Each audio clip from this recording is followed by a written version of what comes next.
एक है आपका ग्रेजिंग इंसिडेंस। ग्रेजिंग इंसिडेंस, आप इस ग्रेजिंग इंसिडेंस को मैक्सिमम डेविएशन कंडीशन भी कह सकते हैं। समवन से इसकी मैक्सिमम डेविएशन कंडीशन क्या है प्रिज्म में? Maximum deviation condition in prism, देखो डेविएशन होता है I1 प्लस I2 माइनस का a, ये हमने प्रिज्म बना लिया। नॉर्मल, ये I1, अगर हम I1 को मैक्सिमम कर दें तो डेविएशन भी क्या हो जाएगा?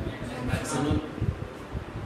तो delta will be maximum if I1 will be maximum. अब मैक्सिमम वैल्यू I1 की क्या हो सकती है? 90 हो सकती है। ये थोड़ा जिगजैग इसलिए कर रहा है जिससे कि आप प्रिज्म की सरफेस को और लाइट को डिफरेंशिएट कर, और जो जिगजैग है वो लाइट है और जो प्रिज्म की सरफेस है वो तो आप देख सकते हो ये प्रिज्म की सरफेस है। अगर हम I1 की वैल्यू 90 कर दें, 90 ज़्यादा तो पॉसिबल ही नहीं, तो उस समय जो डेविएशन होगा दैट विल बी मैक्सिमम। और इसी सिचुएशन को बोलते हैं ग्रेजिंग इंसिडेंस। तो ग्रेजिंग इंसिडेंस का मतलब होता है means I1 is equal to 90 degree. Graze करना, उस समय जो लाइट होती है वो पहली वाली सरफेस को ग्रेज करते हुए आगे बढ़ती है। ग्रेजिंग इंसिडेंस का मतलब हो गया I1 90 I1 मैक्सिमम है। अब इस कंडीशन में I1 तो 90 हो गया, I2 कितना होगा ये आपसे एडिशनल पूछा जाता है। जब ग्रेजिंग इंसिडेंस हुआ है उस समय I2 की वैल्यू कितनी है? तो आंसर है कि ग्रेजिंग इंसिडेंस में, in grazing incidence GI for grazing incidence, तो I1 की वैल्यू होती है 90 डिग्री। R1 की वैल्यू कितनी होती है? आंसर है theta c. Theta c is critical angle. और R2 की वैल्यू कितनी होती है? A minus theta C. I2 की वैल्यू कितनी होती है? I2 की वैल्यू निकालते हैं तो इस फंडे से निकालते हैं, mu square upon mu dash square minus 1 sine A minus cos A। मैं एक एक बात यहाँ पे एक्सप्लेन करूंगा। देखो I1 90 होता है, ये तो डेफिनेशन से आ गया, ग्रेजिंग इंसिडेंस की डेफिनेशन। अब R1 की वैल्यू थीटा सी होती है, ये अभी थोड़ी देर में एक्सप्लेन कर दूंगा। क्रिटिकल एंगल जो था उसके लिए आपके पास में एक पॉइंट था कि साइन थीटा सी, क्रिटिकल एंगल आप देखना ध्यान से, critical angle sine theta C, ये था म्यू रेरर मीडियम अपॉन में म्यू डेंसर मीडियम। ये है RI of rarer medium, rarer medium, और नीचे था ये आपका D RI of denser medium.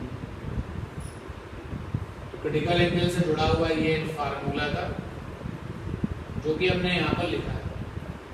Proof करते हैं कि जिस समय I1 90 होगा उस समय R1 थीटा सी होगा, इसको प्रूफ करते हैं। R1 बराबर थीटा सी होता है ग्रेजिंग इंसिडेंस में, इसको एक्सप्लेन किया जाएगा। ये वाला फंडा लगाया sine I by sine R mu 2 by mu 1, और ये फंडा हमने लगा दिया एट फर्स्ट फेज, पहले वाले फेज पर ये फंडा लगा दिया। तो पहले वाले फेज पर कौन मेंटेन होता है? I1 होता है, R1 होता है, दूसरे वाले फेज पर R2 होता है, I2 होता है। I मींस इंसिडेंट एंगल पहले फेज पर साइन I1, R का मतलब रिफ्लेक्शन एंगल पहले फेज पर R1, म्यू 2 मींस वो जहां लाइट गई है तो पहले फेज पर गिरने के बाद कहां जाएगी? अंदर जाएगी, तो म्यू 2 माने म्यू प्रिज्म। तो मैंने मान लिया कि म्यू प्रिज्म जो है वो म्यू है। यहाँ पर मैंने ये एज्यूम कर लिया है कि RI ऑफ प्रिज्म म्यू है और सराउंडिंग में जो है वो म्यू डैश है। प्रिज्म के चारों तरफ सराउंडिंग में जो रिफ्रैक्टिव इंडेक्स है वो म्यू डैश है। तो यहाँ पर हो गया म्यू को मीन्स वो जहाँ गई है light, that will be the prism. Mu हो गया, म्यू वन कहाँ से आ रही है, तो कहाँ से आ रही है, म्यू डैश से आ रही है, यहाँ से आ गया म्यू डैश। अब I1 की वैल्यू है 90 डिग्री, तो साइन 90, R1 यही तो पता लगाना है, mu by mu dash, sine 90 1 हो गया, तो यहाँ से साइन R1 हो गया क्या, mu dash by mu dash. और जो अपना ये म्यू डैश है ना वो म्यू से कम है, यानी कि म्यू ग्रेटर देन है mu dash, mu greater than है म्यू डैश, मतलब प्रिज्म का आरआई ज्यादा है और सराउंडिंग का क्या है, कम है। और जहां पर कम होता है आरआई वही तो रेयर कहलाता है, और जहां ज्यादा होता है दैट इज डेंसर। तो यहाँ तक हम पहुंच गए। फिर हमने एक लॉजिक दिया, sine theta c is equal to होता है rare medium upon denser medium का आरआई। रेयर मीडियम का आरआई हमेशा वैल्यू में कम होता है डेंसर से, तो कम वाला आरआई कौन है, म्यू डैश, यहाँ पर लिखा है म्यू डैश, और ज्यादा वाला क्या है, म्यू, यहाँ पर लिखा है म्यू।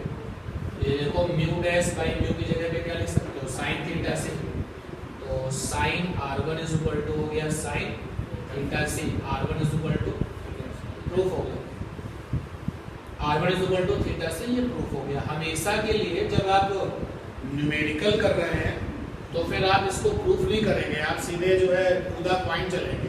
जैसे कि ग्रेजिंग इंसिडेंस आपको सुनाई पड़ा या फिर मैक्सिमम डेविएशन इन प्रिज्म आपको सुनाई पड़ा, क्वेश्चंस में देखते हैं आप तुरंत जो है लिस्टिंग कर लीजिए कि मतलब I1 90 होगा, R1 थीटा सी होगा, प्रूफ कर दिया कि R1 थीटा सी क्यों होगा। ये देखो ऑटोमेटिकली प्रूफ हो गया, क्यों, क्योंकि R1 प्लस R2 बराबर क्या होता है, A होता है, और जब R1 की वैल्यू आप थीटा से रखोगे यहाँ पर तो R2 की वैल्यू कितनी आएगी, A माइनस थीटा से।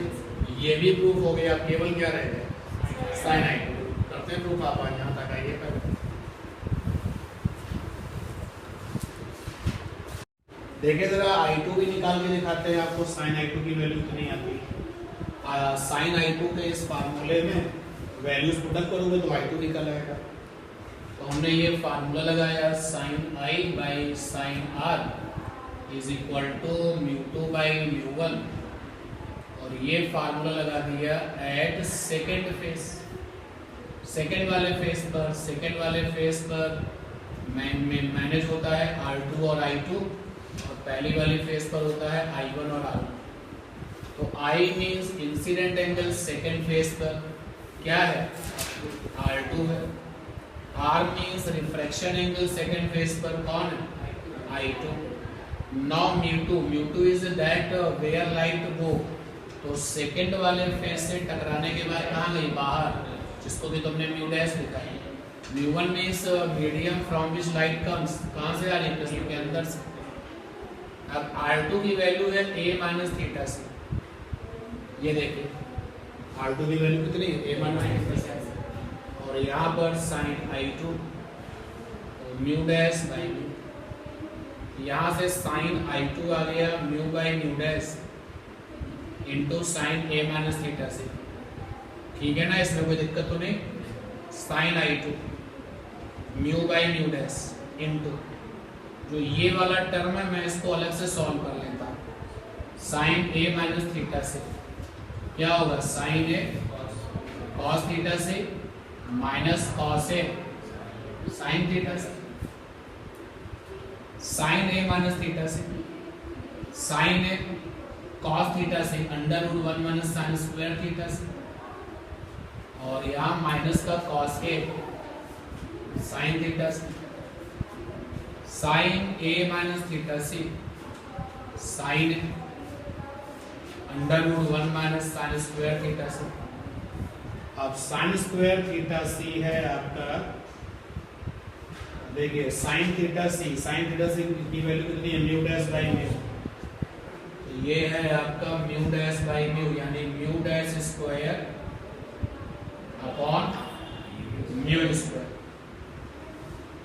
और ये आ गया माइनस का कॉस A, और साइन थीटा सी की वैल्यू है म्यू डैश बाई म्यू, और थोड़ा सॉल्व कर लें साइन ए और अंडर रूट में अगर हम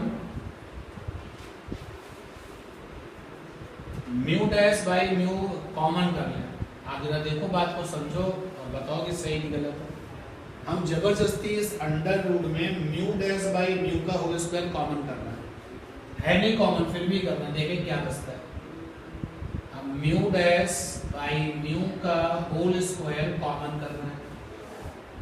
1 के पास तो ये है नहीं, 1 के साथ नीचे हो जाएगा म्यू डैश बाई म्यू का होल स्क्वायर, ठीक है, सही है ये। देखो इसको अंदर ले जाओगे तो फिर से 1 बन जाएगा और यहां पर क्या रह जाएगा माइनस का 1, ठीक, और ये माइनस का कॉस है और म्यू डैश बाई म्यू, ठीक, क्लियर है ना। मूव करें आगे और आगे चलते हैं साइन है। अब ये बाहर आ गया, क्या आ गया mu dash by mu under root, ये ऊपर गया क्या बन गया म्यू स्क्वायर, नीचे क्या बन गया म्यू डैश स्क्वायर माइनस 1 और माइनस का कॉस है म्यू डैश बाई म्यू। अब इन दोनों में होल कॉमन क्या आ गया म्यू डैश बाई म्यू, अंदर क्या रह गया साइन है अंडर रूट में रह गया आपका mu square mu dash square minus 1 और माइनस में कॉस। अब ये वाली वैल्यू हमने निकाल ली है, ये रख दीजिए, यहाँ पे क्या है mu dash by mu dash by mu, फिर क्या है ब्रैकेट साइन है, उसके आगे क्या है under root mu square mu dash square minus 1 और आगे क्या है कॉस है। देखो ये कैंसिल हो गया भाई, तो साइन I2 क्या आ गया साइन I2 आ गया under root mu square mu dash square minus 1 sine है माइनस का क्या कॉस। देखो वही चीज है। In 99% cases no information about the surrounding, इसमें का सराउंडिंग क्या है तो म्यू डैश क्या बन जाएगा एयर यानी 1 हो जाएगा, तो रिजल्ट आ जाएगा sin I2 is equal to under root के अंदर क्या रहेगा म्यू स्क्वायर माइनस sin, ठीक है ना। तो ये जब आप फर्स्ट टाइम करते हो तो इनकी डिटेल में जाते हो, लेकिन न्यूमेरिकल के केस में जब आपको क्वेश्चन मिलता है कि भाई ग्रेजिंग इंसिडेंस में I2 निकाल के बताइए, I2 का जाना पहचाना नाम क्या है, I2 का जाना पहचाना नाम है इमर्जिंग एंगल, I2 का जाना पहचाना नाम है इमर्जिंग एंगल। क्वेश्चन आया कि इन case of the grazing incidence find the emerging angle, तो अब आप जो है यहाँ से स्टार्ट नहीं करोगे, आप सीधे, ठीक है, नोट करिए, कंप्लीट हुआ ये आपका ग्रेजिंग इंसिडेंस। तो ग्रेजिंग इंसिडेंस के फीचर्स हमने देख लिए, क्या क्या आए थे ग्रेजिंग इंसिडेंस। अगर डायग्राम देखें तो ग्रेजिंग इंसिडेंस में जब लाइट ने फर्स्ट सरफेस पर इंसिडेंट किया था तो नॉर्मल के साथ में कितना एंगल बनाया था 90 डिग्री। ये लाइट इंसिडेंट हो रही थी, नॉर्मल के साथ 90 डिग्री बना रही थी। कुछ ना कुछ लाइट एनर्जी का कुछ पार्ट तो अंदर गया ही होगा और उससे मेंटेन हुआ होगा R1 की वैल्यू, क्योंकि R1 की वैल्यू क्या मिली थीटा सी, और थीटा सी कभी जीरो तो होता नहीं है, होता है कभी, R1 की वैल्यू कुछ ना कुछ मिलेगी। इससे ये पता चलता है कि लाइट का कुछ एनर्जी पार्ट इसमें के अंदर गया। और फिर यहाँ पर मैनेज हुआ था R2 की वैल्यू है a माइनस थीटा से, a कभी जीरो नहीं होगा और थीटा से भी कभी जीरो नहीं होगा, तो R2 की वैल्यू भी कभी जीरो। इससे ये मैसेज आता है कि R2 भी कुछ ना कुछ बना है, और जब R2 होगा तो करस्पॉन्डिंग क्या बना होगा I2 भी बना होगा। तो ग्रेजिंग इंसिडेंस का डायग्राम ये है। ग्रेजिंग इंसिडेंस में मैथमेटिकली देखा जाए तो I1 90 होता है, R1 की वैल्यू थीटा सी होती है, R2 की वैल्यू a माइनस थीटा सी होती है, और sign I2 is equal to होता है under root mu square mu dash square minus 1 sine A minus का कॉस। ये साइन ए रूट से बाहर था, याद रखना। अब इसी से जो है मिलता है ग्रेजिंग इमर्जिंग का कॉन्सेप्ट। फिनोमेना अलग है, ग्रेजिंग इमर्जिंग कॉन्सेप्ट फिनोमेना तो एकदम अलग है, दोनों में कोई मैचिंग नहीं है। लेकिन फार्मूला लिस्ट जब आप बनाओगे तो बहुत इंपॉर्टेंट है। जैसे ग्रेजिंग इंसिडेंस में I1 90 होता है, ग्रेजिंग इमर्जेंस में I2 क्या होता है 90। ग्रेजिंग इंसिडेंस में R1 थीटा C होता है, ग्रेजिंग इमर्जेंस में R2 क्या होता है थीटा C। ग्रेजिंग इंसिडेंस में R2 की value A minus theta C है, तो यहाँ पर R1 की value A minus theta C। Grazing incidence में साइन I2 ये होता है, ग्रेजिंग इमर्जेंस में साइन I1 बिल्कुल same, mu square mu dash square -1 और साइन A माइनस कॉस। तो जो फार्मूला लिस्ट अगर एक आपने तैयार कर लिया तो दूसरी अपने आप तैयार हो जाएगी। ग्रेजिंग इंसिडेंस में डेल्टा मैक्स होता है, ग्रेजिंग इमर्जेंस में भी डेल्टा की वैल्यू क्या हो जाती है मैक्सिमम हो जाती है। ग्रेजिंग इमर्जिंग का जब हम डायग्राम बनाते हैं तो कुछ इस का बनता है लाइक दिस। लाइट अपना नॉर्मल तरीके से पहली सरफेस पर इंसिडेंट होती है और I1 एंगल से आ रही होती है, सराउंडिंग में प्रिज्म के म्यू डैश है और ये मानते हुए कि प्रिज्म डेंसर है, सराउंडिंग रेयर है, तो जो डिपार्चर ऑफ लाइट होगा वो टुवर्ड्स नॉर्मल होगा।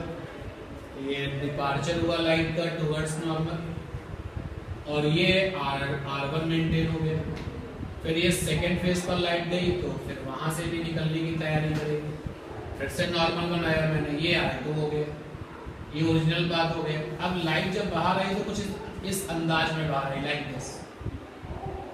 ये देखो इमर्जिंग लाइट है और जो ये इमर्जिंग लाइट है वो सरफेस नंबर 2 को क्या कर रही है ग्रेज कर रही है।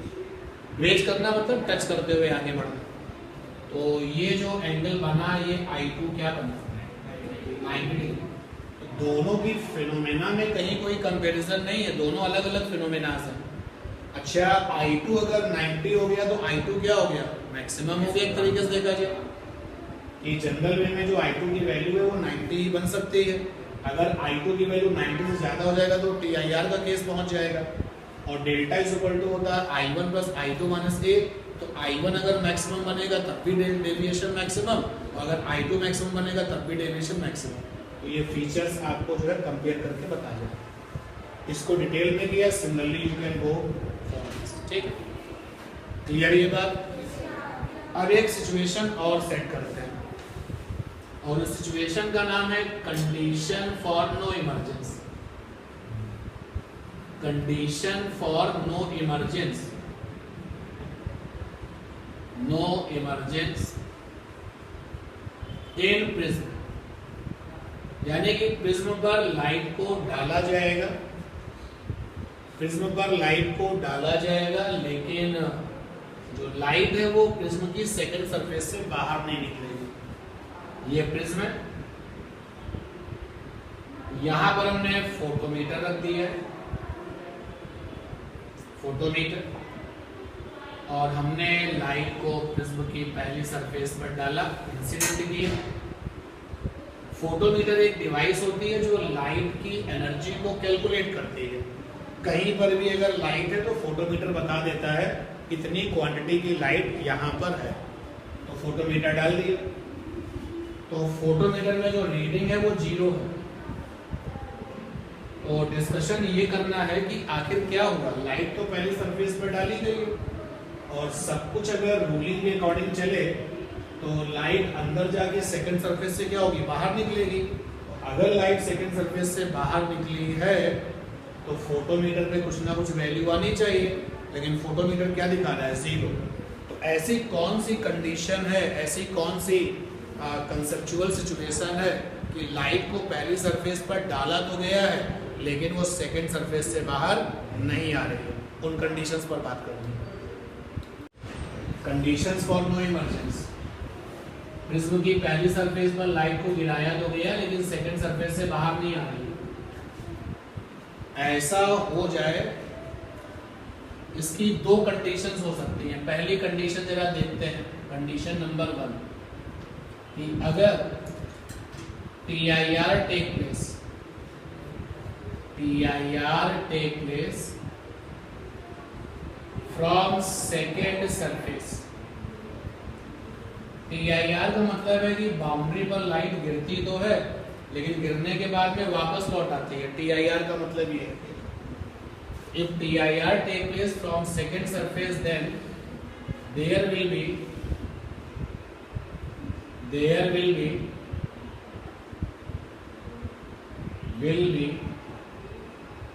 no emergence।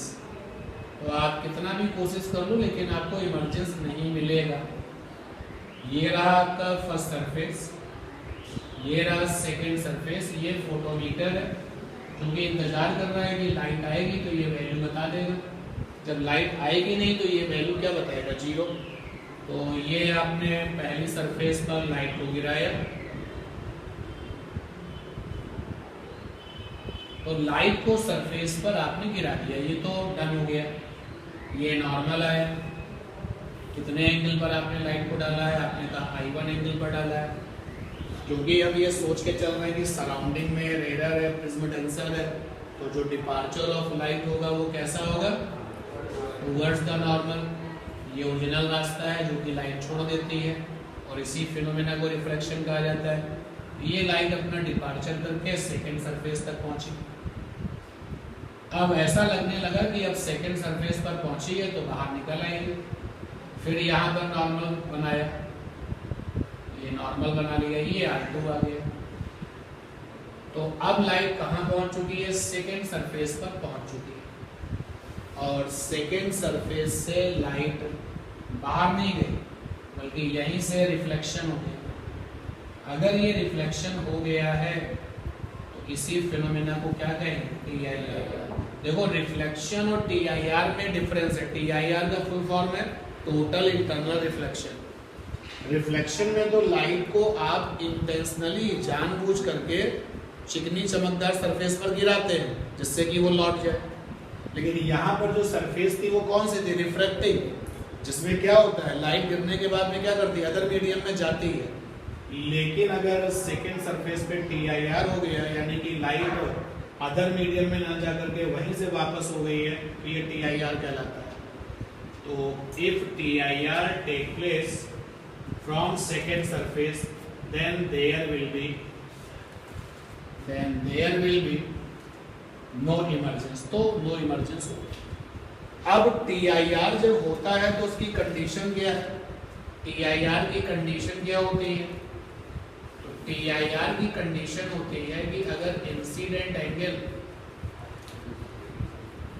Greater than R is equal to critical angle, अगर इंसिडेंट एंगल की वैल्यू क्रिटिकल एंगल से जरा सी बड़ी है, थोड़ी सी बड़ी है, उसी को इक्वल कर लगाया गया, बड़ी है तो नो डाउट तो TIR होगा। भाई मैं आपको बताऊं एक एग्जांपल लेकर के कि जैसे ये लाइट आपकी ग्लास में है, ये ग्लास में है और अगर ये एंगल 42 डिग्री है तो लाइट जो है 90 डिग्री का एंगल बनाते हुए रिफ्लेक्शन करती है। ये देखिए 90 डिग्री का रिफ्लेक्शन ग्लास के केस में, जब कोई लाइट ग्लास से एयर में जाती है और अगर इंसिडेंट एंगल की वैल्यू 42 डिग्री है तो रिफ्लेक्शन एंगल क्या बनता है 90 डिग्री। तो ये 90 है तो फिर ये क्या बन गया, क्रिटिकल एंगल, क्रिटिकल एंगल हो गया।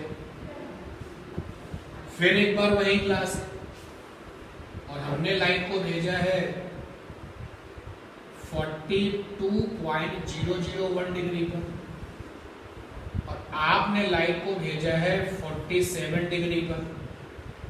तो यहाँ के लिए हम क्या बोलेंगे, यहाँ के लिए कहेंगे कि इंसिडेंट एंगल क्रिटिकल एंगल से थोड़ा सा क्या है ज्यादा, उसी को यहाँ पे इक्वल लगा के लिखा गया, ठीक है। और यहाँ पर जो इंसिडेंट एंगल है वो क्रिटिकल एंगल से क्या है ज्यादा है। तो जब इंसिडेंट एंगल क्रिटिकल एंगल से ज्यादा होता है या थोड़ा भी ज्यादा होता है तो हमेशा TIR होता है, ये कंडीशन हम जानते हैं।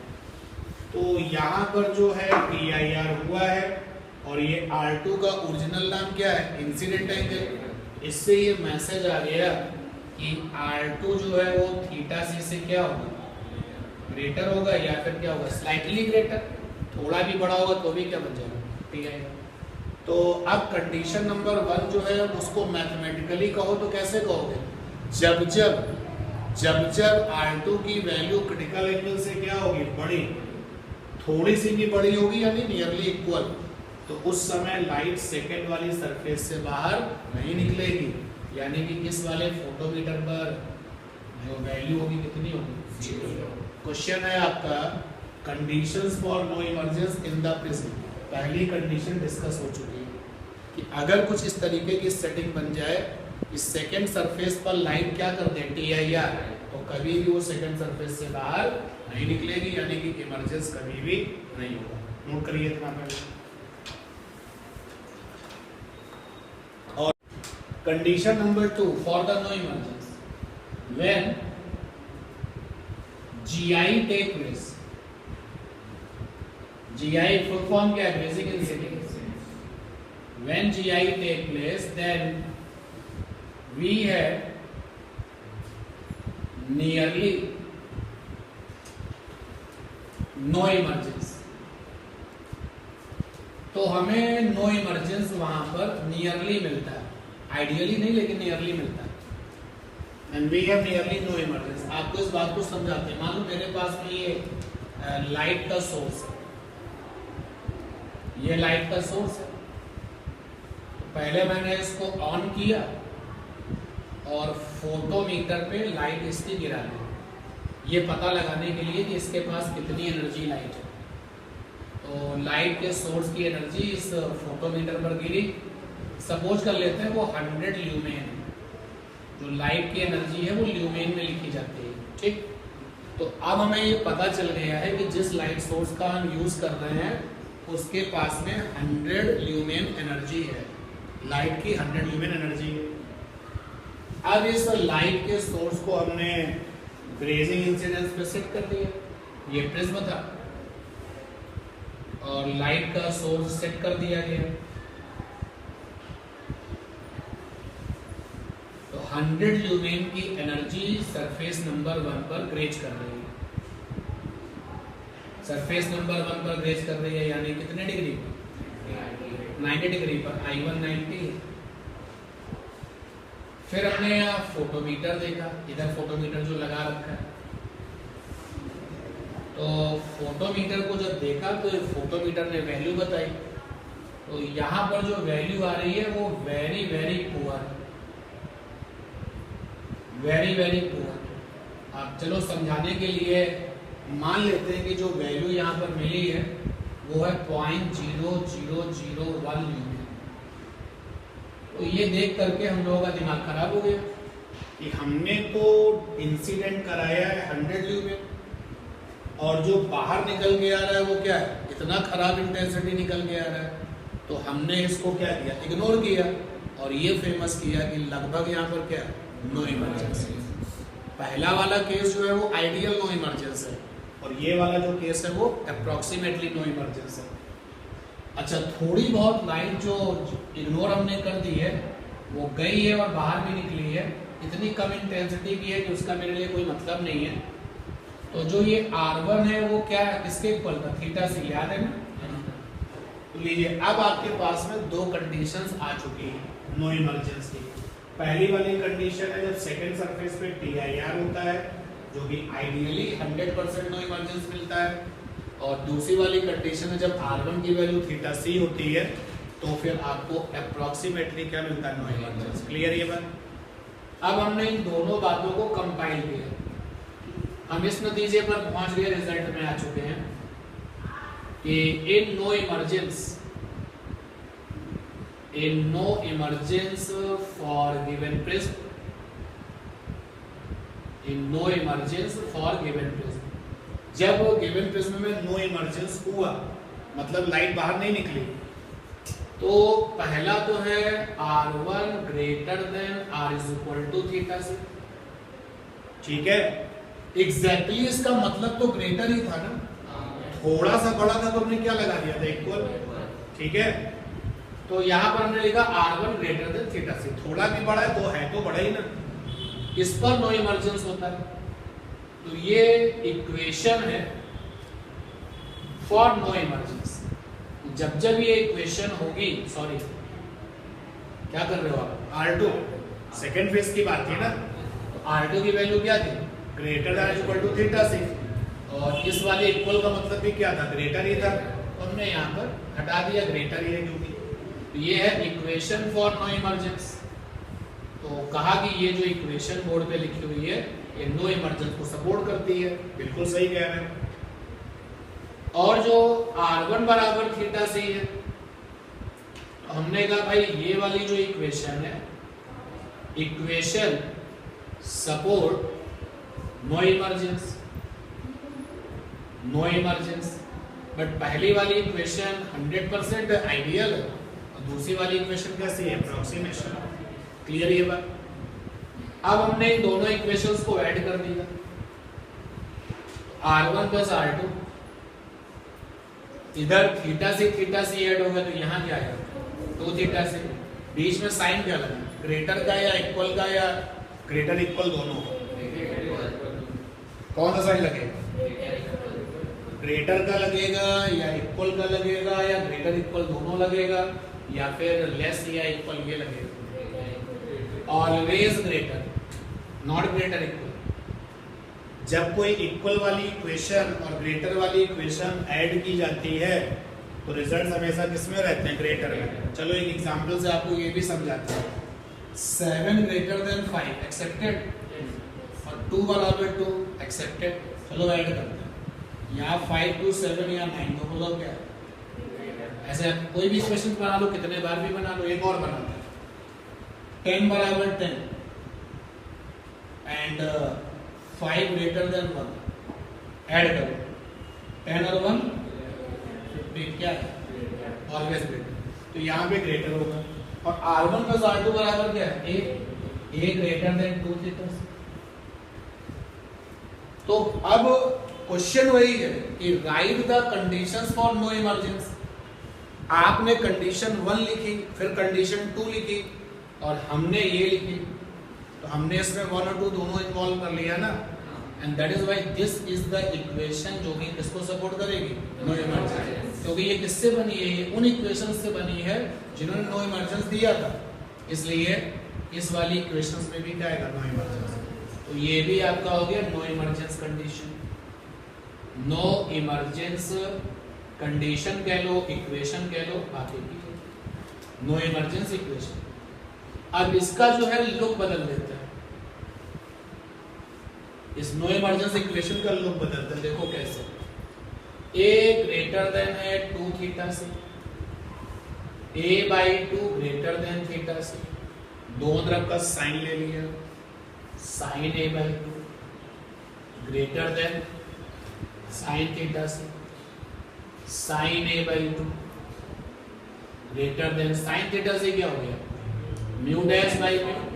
दिमाग में तो चल रहा है mu rare upon mu denser. तो यहाँ पर जो सराउंडिंग में है म्यू डैश, वो क्या है, रेयर मीडियम, और जो प्रिज्म का म्यू है वो क्या है, डेंसर। आज की क्लास में हमने डिसाइड कर रखा है कि प्रिज्म के RI को म्यू से लिखना है, सराउंडिंग में म्यू डैश से लिखना है, और म्यू की वैल्यू म्यू डैश से क्या है, ज्यादा। तो फंडा जो होता है sine theta c is equal to mu rare upon mu denser.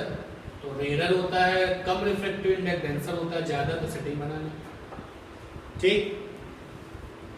अब इनको आप चाहो तो क्रॉस मल्टीप्लाई कर दो या फिर पहले रेसिप्रोकल कर लेते हैं, या जैसे ही आप चाहें क्रॉस मल्टीप्लाई कर लेते हैं। इसको इधर ले गए, mu sign A/2 greater then mu dash, ठीक है।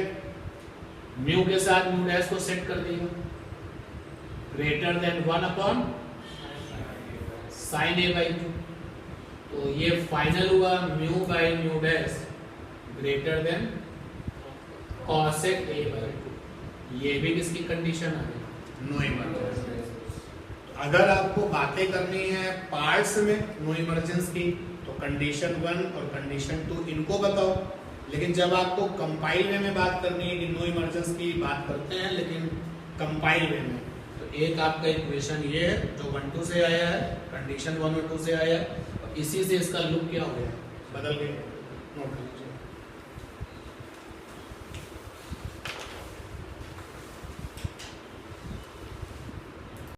क्वेश्चन नंबर है 158, सुनिएगा, देखिएगा।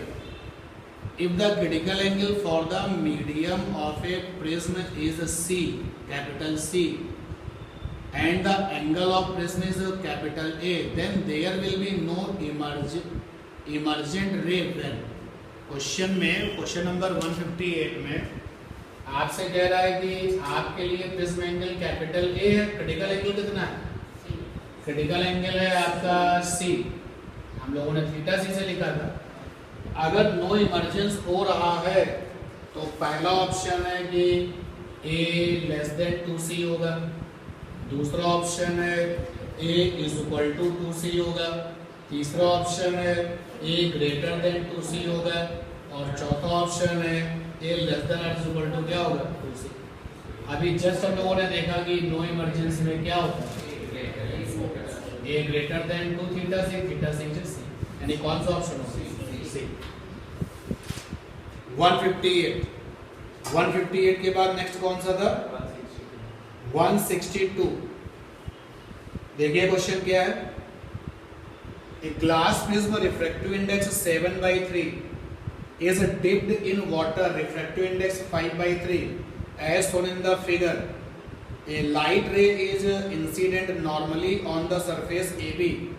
It reaches the surface BC after totally reflected if.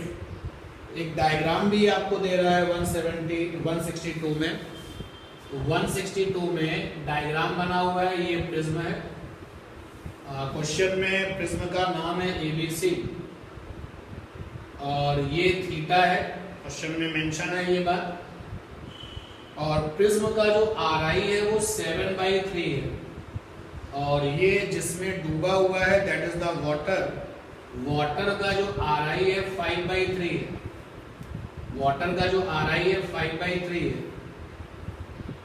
AB पर लाइट को नॉर्मली गिराया गया है, इंसिडेंट नॉर्मली। ये भी मेंशन कर दिया कि लाइट को हमने किस सरफेस पर गिराया, तो AB सरफेस पर गिराया है। AB सरफेस पर लाइट को आपने गिराया है और फिर ये दावा करते हैं कि जो लाइट गिराई गई है AB सरफेस पर वो BC पर पहुंच जाती है। ये तो ओवर रूल हो गया है, क्योंकि रूल के साथ अगर हम चलें तो ये लाइट AC से निकल के कहाँ जाएगी? बाहर जाएगी। लेकिन क्वेश्चन कह रहा है कि नहीं, वो तो BC पर पहुंच जाती है। इसका मतलब है कि यहाँ से ये लाइट क्या करती है? TIR। अब आपकी अपनी हैबिट में यहाँ I1 बनता है, यहाँ R1 बनता है, यहाँ पे R2 बनता है। I2 यहाँ बनेगा नहीं क्योंकि लाइट को बाहर निकाला ही नहीं गया। और फिर आप देखो नॉर्मल इंसिडेंट की लिस्टिंग क्या थी। जब नॉर्मल इंसिडेंट होता था तो नॉर्मल इंसिडेंट में I1 होता था 0, R1 होता था 0 और R2 की वैल्यू होती थी A माने prism angle. How you decide the prism angle? इस सरफेस पर लाइट को गिराया गया है, यहाँ से बाहर निकालने की तैयारी हो रही थी। ये अलग बात है कि निकली नहीं है, लेकिन ये सरफेस नंबर 1 है, ये क्या सरफेस नंबर 2, प्रिज्म एंगल क्या बना? थीटा। तो यहाँ से R2 की वैल्यू थीटा होगी। अब क्वेश्चन ने ये भी कहा कि लाइट BC पर पहुंचती है जिससे कि TIR की हिंट मिल रही है। तो R2 का वैसे अगर रियल नेम देखा जाए तो क्या? Incident angle. और हमको पता है कि अगर TIR हुआ है तो इंसिडेंट एंगल को क्रिटिकल एंगल के साथ में ये रिलेशन देना पड़ता है, क्रिटिकल एंगल। तो R2 यहाँ पर थीटा है भाई, इंसिडेंट एंगल थीटा है, क्रिटिकल एंगल हमारी अपनी हैबिट थीटा C है, R2 की वैल्यू थीटा है, थीटा C है। अब अगर हम ऑप्शंस देखें तो पहले ऑप्शन में मेंशन है साइन थीटा, दूसरे ऑप्शन में भी मेंशन है साइन थीटा, तीसरे ऑप्शन में भी मेंशन है साइन थीटा। इससे ये पता चलता है कि मुझे दोनों तरफ का क्या लेना चाहिए? Sine theta greater than sine theta C। Sine theta C होता है रेडियन अपॉन डेंसर। तो साइन थीटा, रेडियल मीडियम कौन है भैया? सराउंडिंग का जो वाटर है 5/3 वो रेडियल है, और डेंसर में खुद कौन है? प्रिज्म है 7/3। यहाँ से साइन थीटा की वैल्यू आ गई 5/7। यानी कि इस क्वेश्चन का जो ऑप्शन है वो कौन सा हुआ? फर्स्ट ऑप्शन सही। ठीक, ये था 162। नेक्स्ट कौन सा है? 163।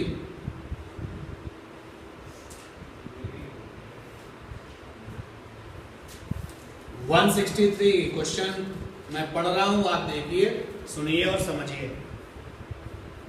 A triangular prism, 163 question. A triangular prism is made of a glass.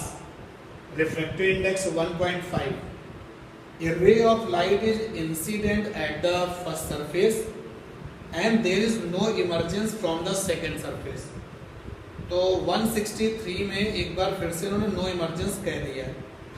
Then the value of prism angle will be, तो प्रिज्म एंगल की वैल्यू क्या होगी? तो इस क्वेश्चन में आपसे ये कहा कि लाइट को प्रिज्म पर गिराया गया, फिर वो नो इमर्जेंस हो रही है, प्रिज्म एंगल पूछा जा रहा है। तो देखो आप प्रिज्म एंगल के टर्म में 163 प्रिज्म एंगल के टर्म में फंडा क्या था? Mu by mu dash greater than or is equal to cosec A by 2। ठीक है, मैं दोबारा क्वेश्चन पढ़ता हूं 163। A triangular prism is made of a glass, refractive index 1.5, यानी म्यू की वैल्यू कितनी है? 1.5। A ray of light is incident at the first surface and there is no emergence from the second surface, then the value of prism angle will be, prism angle पूछा गया, तो mu की जगह पर 3/2 आ गया, dash पता नहीं तो क्या लेंगे 1 कॉसेक ए बाई 2, यहां से आ गया 3/2 greater than or is equal to cosec A by 2। इसको रिवर्स करके लिख लो यार, कैसे? Cosec A by 2 less than or is equal to 3/2, तो यहां से a by 2 less than or is equal to cosec inverse 3/2, यहां से a less than or is equal to 2 cosec inverse 3/2। Now check the option. Prism angle हमको मिल चुका है, तो पहला ऑप्शन है 2 कॉसेक इनवर्स 3/2, दूसरा ऑप्शन है 2 कॉसेक इनवर्स 2/3, तीसरा ऑप्शन है कॉसेक इनवर्स 3/2 और चौथा है कॉसेक इनवर्स 2/3। तो अपने आंसर का क्या होगा? फर्स्ट ऑप्शन होगा। फर्स्ट ऑप्शन आएगा कि नहीं है? देखिए भाई, एक स्टेटमेंट है कि minimum deviation take place, minimum deviation take place in prism, ये तो स्ट्रेट फॉरवर्ड स्टेटमेंट आ गया, टेक प्लेस इन प्रिज्म। इसको इनडायरेक्टली क्या कह सकते हैं? देखो ये देखा जाता है जो स्टैंडर्ड प्रिज्म है तुम्हारा, स्टैंडर्ड प्रिज्म, स्टैंडर्ड वाले प्रिज्म में जब जब मिनिमम डेविएशन आता है, स्टैंडर्ड वाले प्रिज्म में जब जब मिनिमम डेविएशन आता है, तो प्रिज्म के जो अंदर की लाइट रे होती है ना, वो बेस पे क्या हो जाता है? Parallel. It is not true for the all prism, it is true for the standard prism. Standard prism में ये हमेशा ही होगा। आइसोसेलेस ट्रायंगुलर प्रिज्म में ये सिचुएशन पे डिपेंड करता है कि आपने कैसे उसको यूज किया है। इसलिए दिमाग में याद रखो कि अगर ये स्टेटमेंट कह दिया जाए कि अंदर वाली लाइट रे बेस के पैरेलल हो गई है, इसका मतलब डेविएशन क्या हो गया? मिनिमम। तो अंदर वाली लाइट रे मतलब refracted light ray, refracted light ray is parallel to base of prism, base of prism for true, always true, ये जो बात लिखी जा रही है, always true for standard prism. ये बात हमेशा के लिए सही है जब आपका प्रिज्म स्टैंडर्ड है, और 99% केसेस में हम जो है स्टैंडर्ड प्रिज्म यूज करते हैं। तो जो क्वेश्चन आप पूछ रहे हो उसमें ये हिंट दी गई है कि जो अंदर वाली रे है वो बेस के क्या है? पैरेलल है, और जब वो अंदर वाली रे बेस के पैरेलल तो मतलब क्या? डेविएशन क्या? मिनिमम। और जब डेविएशन मिनिमम है तो I1 की वैल्यू क्या होती है? a plus delta m by 2। I2 की वैल्यू क्या होती है? a plus delta m by 2। R1 की वैल्यू क्या होती है? a बाई 2 और R2 की वैल्यू क्या है? a by 2। अब इस बात को जान लेने के बाद आप उस क्वेश्चन को दोबारा देखेंगे, फिर भी नहीं आएगा तो फिर से पूछेंगे। अगला क्वेश्चन बताओ। 169 क्वेश्चन नंबर है 169। पढ़ रहा हूं, जरा सुनिएगा। A prism of prism angle pi by 4, a prism of prism angle pi by 4 gives a minimum deviation of pi by 4। Prism का प्रिज्म एंगल पाई बाई 4 है, मिनिमम डेविएशन ये लिखा रहेगा, मैं आपसे पूछ के ही रफ करूंगा, इसलिए क्वेश्चन पे ध्यान दें। A prism of prism angle pi by 4 gives a minimum deviation of pi by 4. The velocity of light in vacuum is 3 × 10⁸ meter per second. Find the velocity of light in material of the prism. Find the velocity of light in material of the prism. Question में अगर आप ध्यान दें 169 आपने पूछा है, मैं solve कर रहा हूं और आपको एक पॉइंट मैं बता चुका हूं, फिर से मैं रिपीट करता हूं। अगर क्वेश्चन में आरआई ऑफ प्रिज्म की हिंट मिले, आरआई ऑफ प्रिज्म की हिंट मिलती है क्वेश्चन में, अगर क्वेश्चन में मिनिमम डेविएशन की हिंट मिले, मिनिमम डेविएशंस की हिंट मिले, तो फिर आप ऐसी प्रॉब्लम्स को करते हैं कैसे, इस फंडे से, mu prism upon mu surrounding is equal to sine A plus delta m by 2 upon में क्या, साइन ए बाई 2।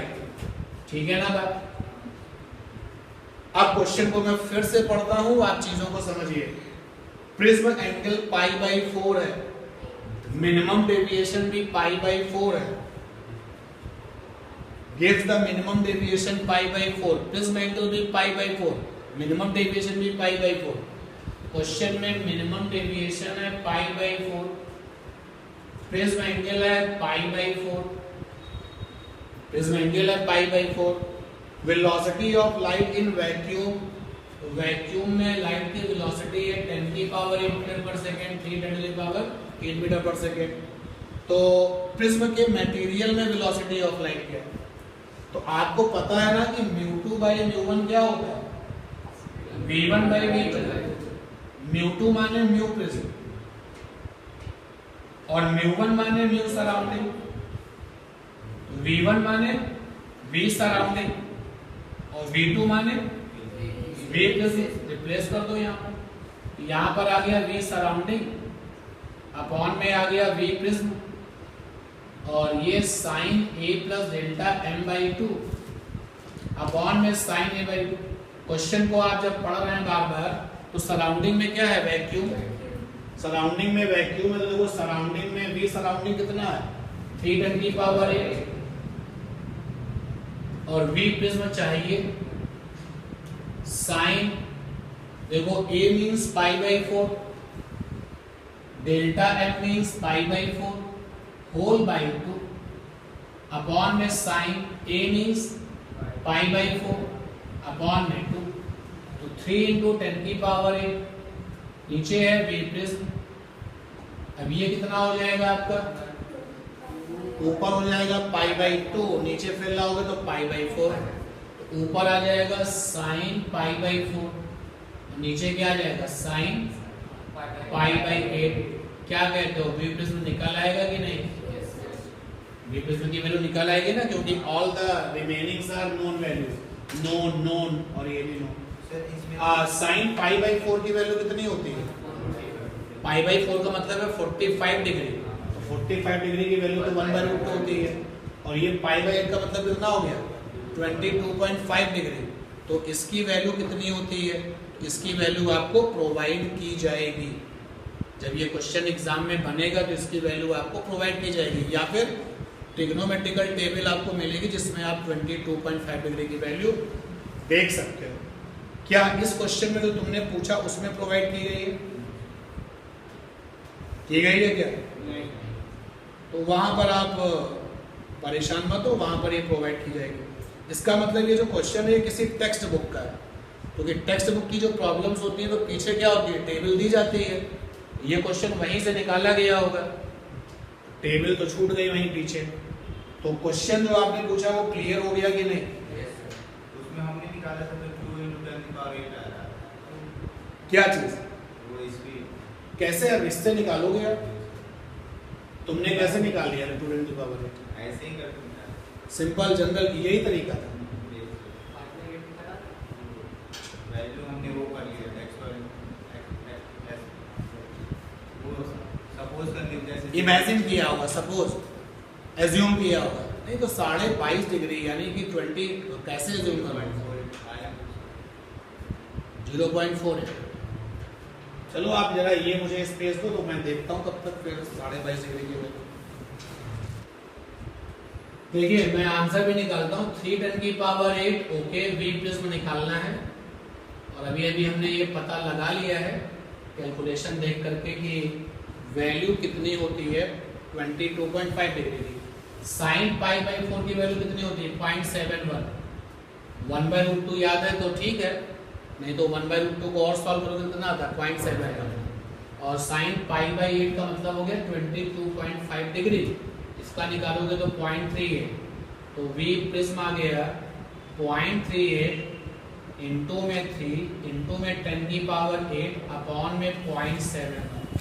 तो कैलकुलेटर आप यूज करें और बताएं कि ये वैल्यू कितनी आएगी। ऊपर 3 into 0.38 divided by 0.71 1.60 10⁻1.60 1.605 10⁸. Now check the options. 1.6 वाला कोई ऑप्शन है वहां पर? कौन सा नंबर? सॉल्व हो गया।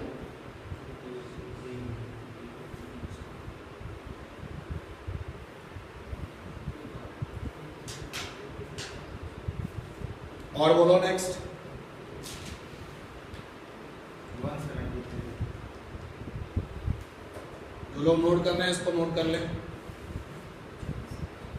DPP3 की प्रॉब्लम्स हैं।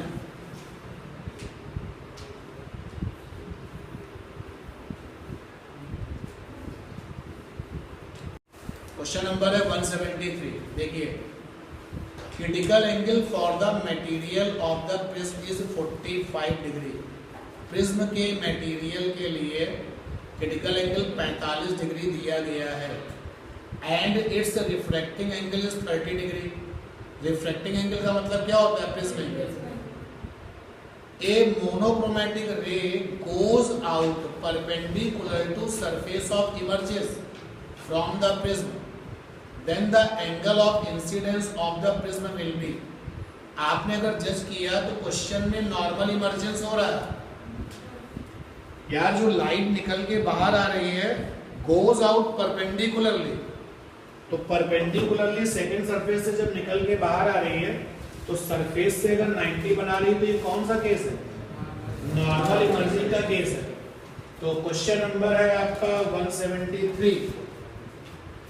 173 में क्रिटिकल एंगल दिया गया है 45 डिग्री, प्रिज्म एंगल दिया गया है 30 डिग्री। बहुत ही इनडायरेक्टली बताया गया है नॉर्मली इमर्जिंग। क्योंकि क्वेश्चन आप पढ़ेंगे तो ये पता चलता है कि जो लाइट बाहर जाती है गोज आउट, ये देखो लाइट बाहर आ रही है, goes out perpendicular to the surface. Surface के साथ अगर 90 बनाएगी तो नॉर्मल के साथ कितना बनाएगी? 0। नॉर्मल इमर्जेंस का क्वेश्चन है। अब नॉर्मल इमर्जेंस में I2 0 होता है, R2 की वैल्यू A होती है। ये क्वेश्चन में कितना है? 30 डिग्री। I1 पूछा है क्वेश्चन में। क्या पूछा है? I1। और मैं आपको जब से इस प्रिज्म वाले चैप्टर में आपको लेके आया हूं तब से बार बार कह रहा हूं, कभी भी I1 या I2 परेशान करे। एक रास्ता है, आखिरी रास्ता है, sin I by sin R μ2 by μ1। क्योंकि I1 पूछ रहा है तो कहां पर? फर्स्ट सरफेस पर, एट फर्स्ट फेस। I का मतलब है पहले फेस पर I1, R का मतलब है R1, μ2 का मतलब क्या है? म्यू प्लस, और μ1 का मतलब क्या है? 1 नहीं बताओगे तो 1। सर वहां पे R1 कहां पर? R1 30 R1 2 A वहां पे R1 R1 R2 R1 की वैल्यू I2 0 होता है, R2 0 होता है, हाँ सही है, और R1 की वैल्यू A होती है, A कितना होता है 30 डिग्री, इस क्वेश्चन में ये 30 है। मतलब मैं पूरा फ्लो में एक बार इसको रिपीट कर दूं, गलत हो गया था कि नॉर्मल इमर्जिंग जब होता है I2 0 होता है, R2 0 होता है, R1 की वैल्यू क्या होती है 1, और क्वेश्चन में कितना है 30 डिग्री। I1 पूछा हुआ हमसे, तो हमने ये फंडा लगा दिया, सेटिंग बनाई, म्यू पी बाई 1 सराउंडिंग में कुछ बताया तो एयर लेके चलेंगे। अब I1 तो निकालना है भाई, I1 आपको निकालना है, तो यहां से आया साइन I1, R1 तो 30 है, म्यूपी ने फंसा दिया, म्यूपी प्रिज्म का म्यू क्या है, तो देखो क्रिटिकल एंगल किसी लिए दिया गया होगा, हमको पता है sine theta c mu r by mu ली, sine theta c sine 45 mu r माने एयर, सराउंडिंग में जो एयर है वो रेजोनेंट मीडियम बनेगी, म्यू डी माने प्रिज्म, तो 1/√2 बराबर 1/μp, तो μp बराबर हो गया √2, तो यहाँ पर μp की वैल्यू रख दे √2, तो क्या मिलेगा साइन I1 बराबर √2 साइन 30, ठीक है। यहाँ से आया sign I1 √2 sign 30 1/2, sign I1 बराबर 1/√2, और 1/√2 किसकी वैल्यू 45 डिग्री की वैल्यू, I1 कितना आ गया 45 डिग्री, कौन सा ऑप्शन 173 की प्रॉब्लम में ऑप्शन कौन सा सही है, सी ऑप्शन यानी तीसरा सही है। और बताइए आगे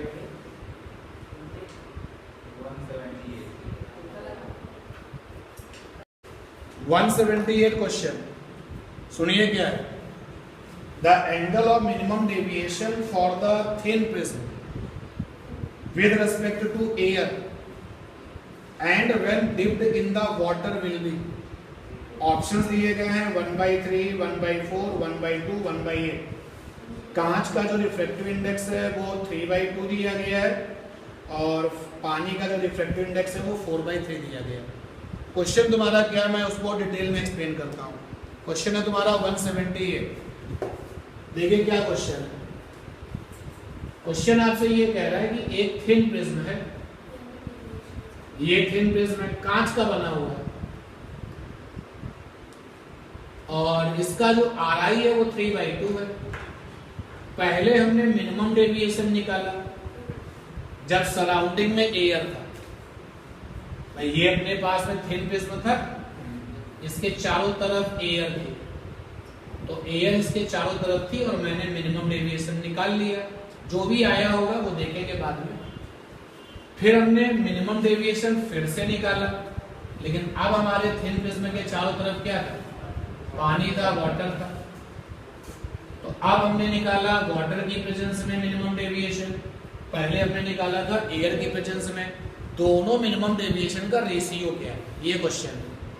तो आप बताइए मिनिमम डेविएशन का फार्मूला क्या होता है, म्यू प्रिज्म का, म्यू सराउंडिंग का -1 साथ में 1, तो यहाँ पर देखो सेटिंग किया, म्यू प्रिज्म का 3/2, सराउंडिंग में क्या है एयर, म्यू प्रिज्म का 3/2, सराउंडिंग में क्या है एयर, -1 इंटू ए, तो डेल्टा एम एयर की प्रेजेंस में आ गया A/2, ठीक। यहां पर अप्लाई किया म्यू प्रिज्म का 3/2, सराउंडिंग में क्या है वाटर 4/3, -1 ए बदल जाएगा, ए तो नहीं बदलेगा। अगर आप किसी प्रिज्म को एज इट इज पानी में डुबो दोगे, पहले एयर में रख रहे तो ए तो बदलेगा नहीं, तो यहां से delta M in case of water present कितना आ गया A/8। बोलो भाई क्या दोनों को डिवाइड करके रिलेशन ले लोगे, जैसे आप डिवाइड करोगे तो आएगा डेल्टा एम एयर की प्रेजेंस में अपॉन में डेल्टा एम वाटर की प्रेजेंस में, सारे बड़े बच्चे यहाँ बैठे कितना आएगा। नाउ चेक द ऑप्शंस, 1:4 भी है तो भी टिक लगा देना भाई। एयर में अपॉन वाटर में रेशियो 4:1 है कोई ऑप्शन, पहला ऑप्शन है 1/3, दूसरा ऑप्शन है 1/4, तीसरा ऑप्शन है 1/2, चौथा ऑप्शन है 1/8, इसमें टिक लगाएंगे 1/5, यानी डेल्टा एम वाटर अपॉन में डेल्टा एम एयर।